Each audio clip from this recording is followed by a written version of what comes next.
Assalamualaikum warahmatullahi wabarakatuh. Pertama marilah kita ucapkan puji syukur atas kehadirat Allah Subhanahu wa taala yang telah melimpahkan rahmat dan karunia-Nya kepada kita semua. Selawat serta salam tidak lupa pula kita ucapkan kepada pimpinan umat Islam sedunia, yakni Nabi besar Muhammad sallallahu alaihi wasallam, yang telah membawa kita dari zaman jahiliyah sampai zaman berilmu pengetahuan yang kita rasakan pada saat ini. Pada kesempatan kali ini, saya di sini akan menyampaikan pidato tentang ekonomi di masa pandemi. Sebelum saya memulainya, izinkanlah saya terlebih dahulu untuk memperkenalkan diri saya. Perkenalkan, nama saya Yuda Adrianto dari BP 2020 dan saya berasal dari jurusan Pendidikan Ekonomi. Kesempatan kali ini saya ngambil tema yaitu tentang ekonomi di masa pandemi.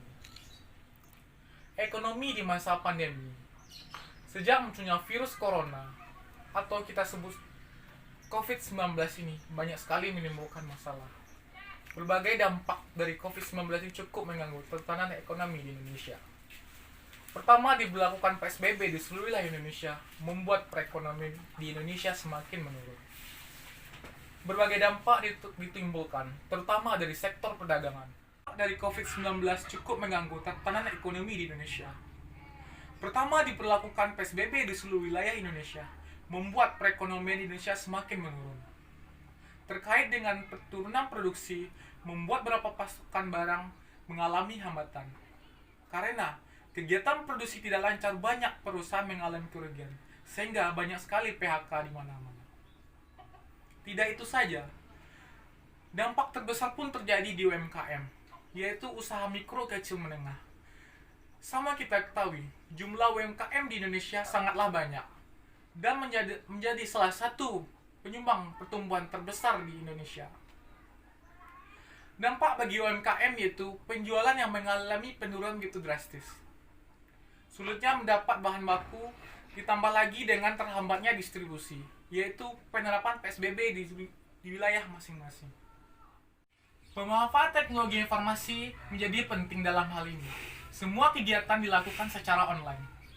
Jadi, yang akan terjadi nantinya perubahan gaya hidup masyarakat yang akan membentuk kenormalan baru dan akan mengubah tren perekonomian dan menghadapi persaingan global di era 4.0, di mana di era 4.0 semua kegiatan dilakukan secara online. Disitulah pemanfaatan teknologi informasi menjadi penting. Pada saat ini, kita rasakan di mana kondisi saat pandemi ini semua kegiatan dilakukan secara online. Jadi, pemerintah harus juga berniat melatih banyak orang, termasuk kelompok UMKM, untuk menguasai teknologi informasi. Karena teknologi informasi sangatlah penting di era globalisasi ini. Demikianlah pidato saya tentang ekonomi di masa pandemi. Kalau ada kata yang salah, tolong dimaafkan. Wabillahi taufiq hidayah. Wassalamualaikum warahmatullahi wabarakatuh.